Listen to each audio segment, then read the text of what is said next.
Démat tout le monde!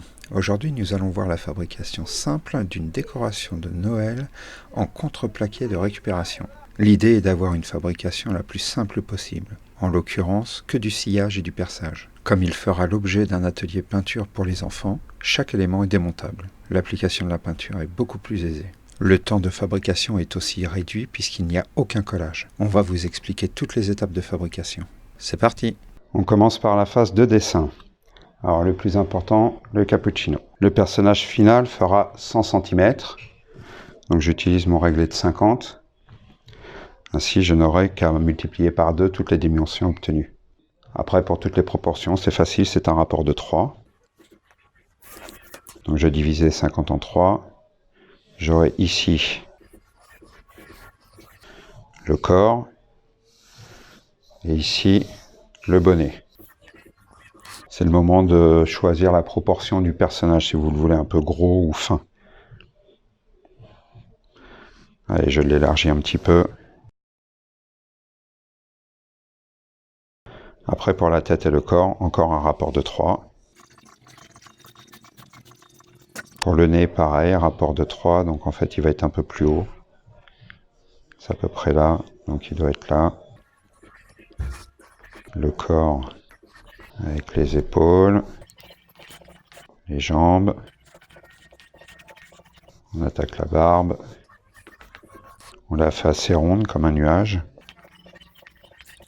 Allez, on lui rajoute un peu d'épaisseur pour renforcer le côté rondouillard.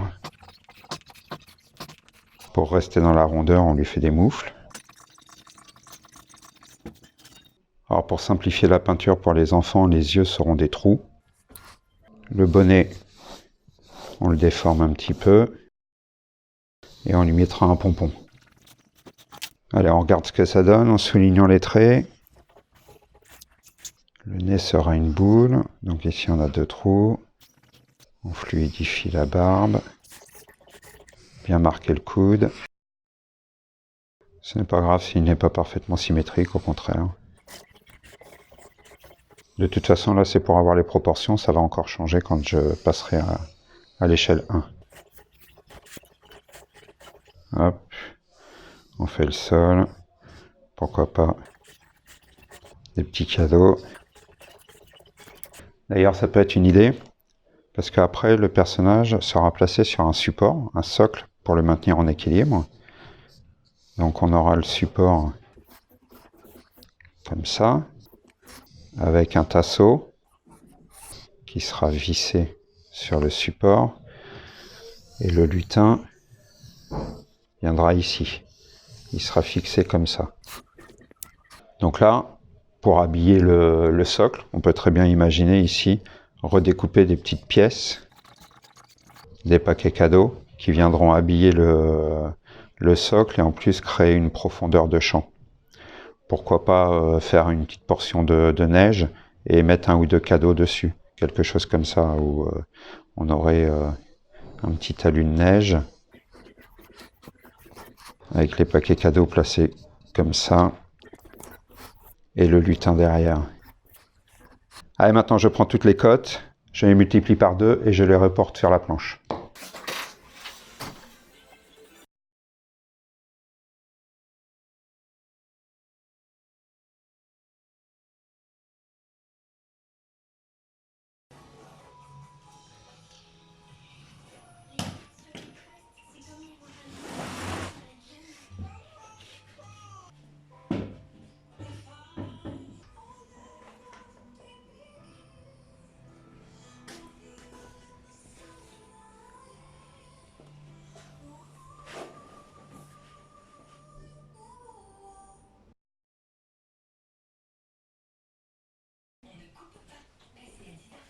Je le trouve trop gros. Là, on a l'impression de voir un personnage de South Park.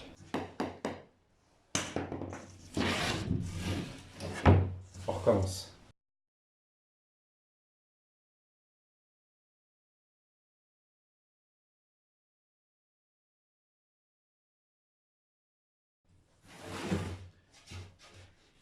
Est-ce que vous validez?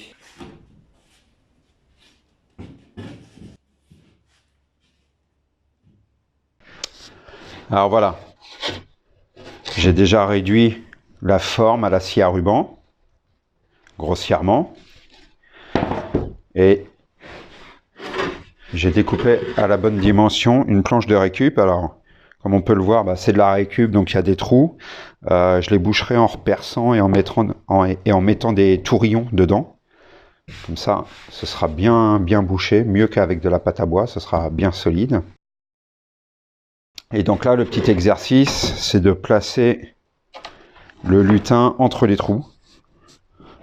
Surtout qu'il n'y ait pas de trou au bord du chapeau, parce que alors ça, ce sera très dur à récupérer. Du coup, je colle les deux au double face.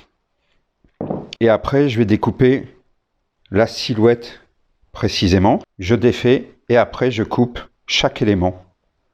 Alors, ça fait un peu de gaspillage, parce que notamment, toute cette zone-là et le visage va être jeté. Mais c'est la meilleure solution que j'ai trouvée. Ça va être plus simple parce que j'aurai tout de suite les bonnes formes. Elles s'emboîteront parfaitement puisqu'elles ont été coupées ensemble. Donc je colle ça et on passe à la scie à ruban.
Le trou des tourillons est incliné.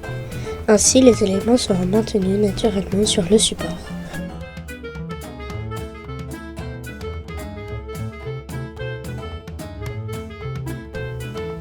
Pendant que la colle sèche près du poêle, nous agrandissons les trous avec une fraise étagée.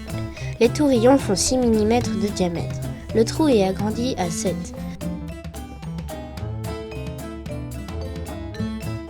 Parfait.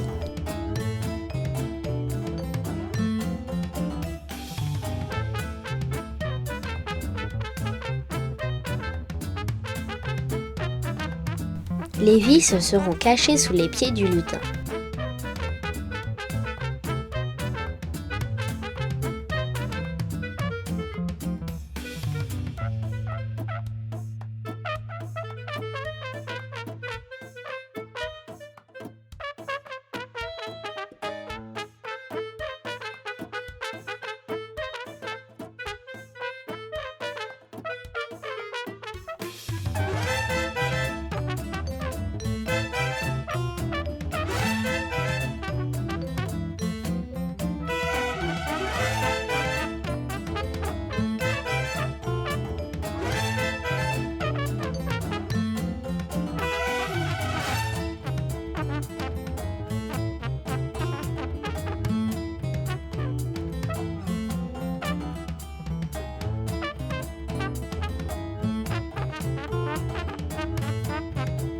Le renfort est biseauté pour être plus discret.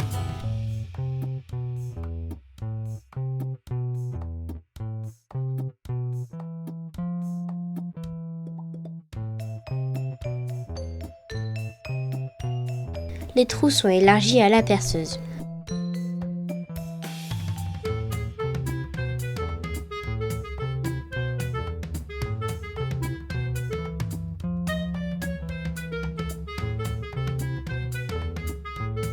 Les tourillons sont inclinés en sens opposé, ce qui exercera un serrage naturel.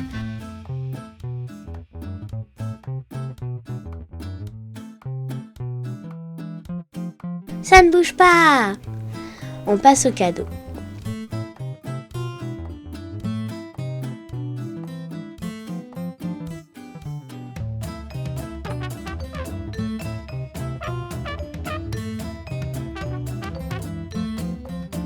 Comme les éléments sont détachables, ils pourront être personnalisés différemment chaque année.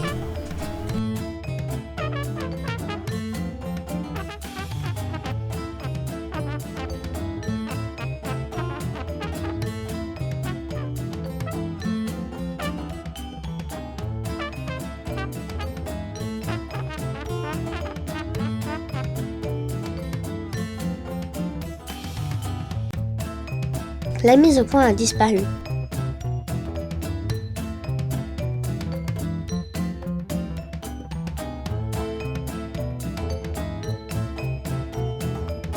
Allô, la mise au point.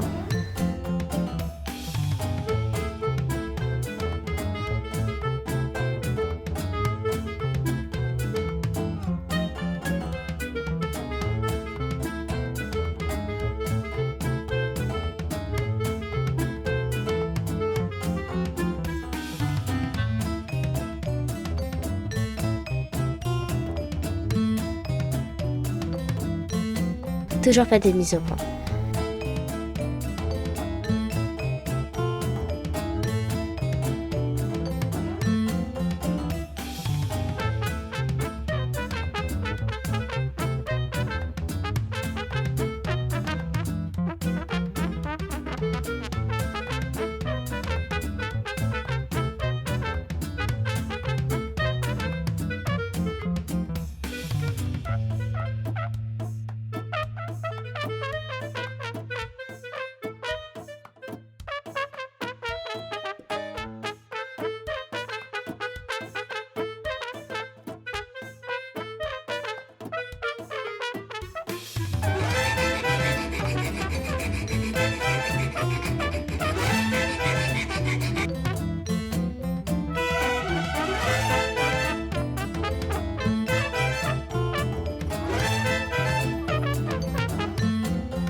C'est le tranché forgé par le copain Loïc de l'atelier de la Gueule Noire.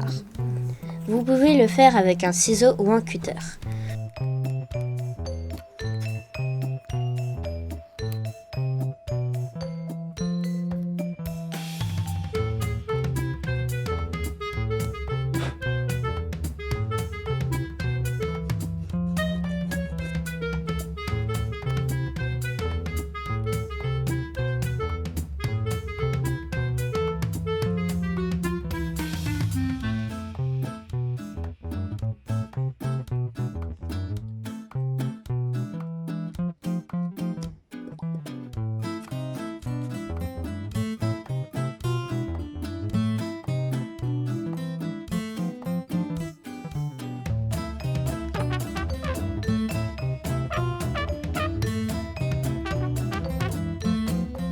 Du fond dur est passé sur toutes les pièces.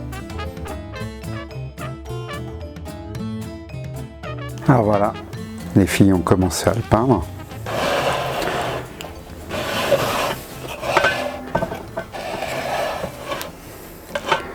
Je l'ai assemblé juste pour vous le montrer. Donc vraiment c'est facile.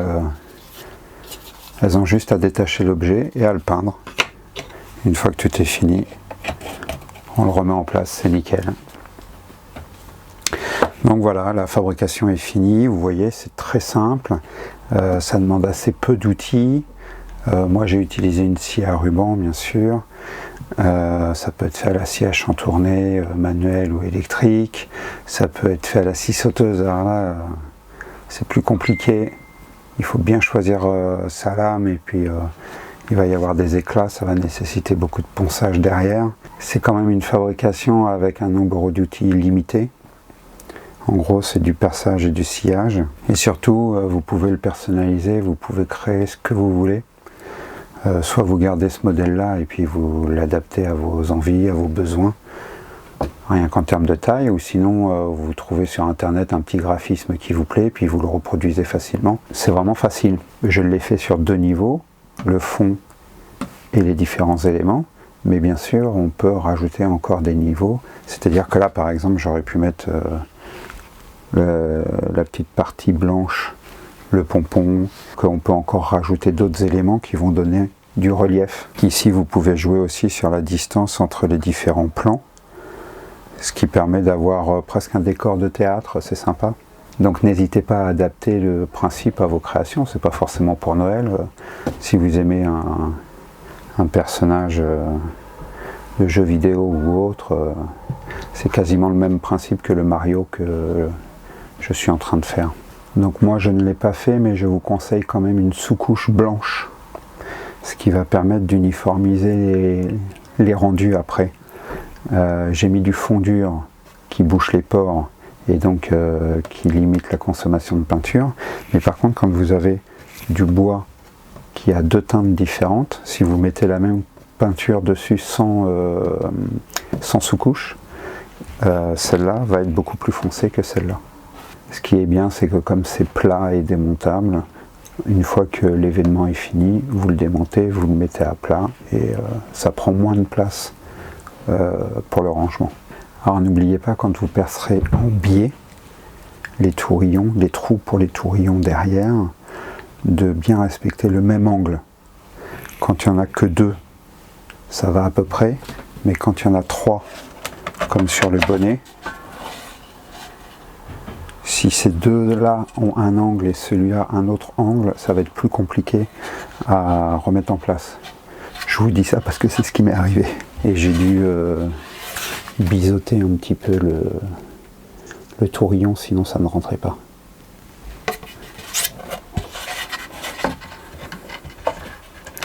Voilà, je pense que tout est dit.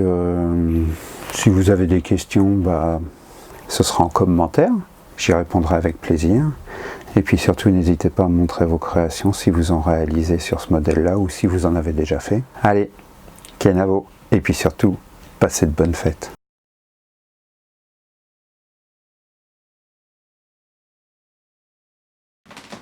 Papa me fait un truc comme ça. Un rouleau de peinture? Oui, D'accord, je t'en amène un. pour le verre. Bien, chef.